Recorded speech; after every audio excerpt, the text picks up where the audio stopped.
You ask Tiger to solve. This deals with linear equations with one unknown. The final result is b equals -1.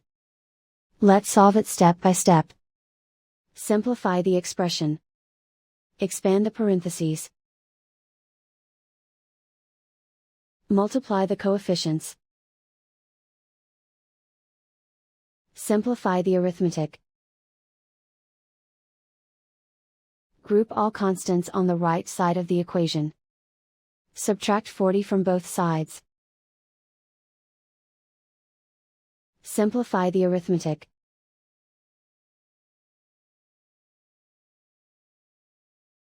Isolate the b.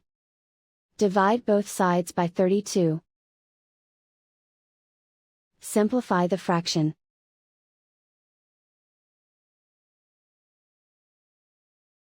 And so the final result is b equals -1.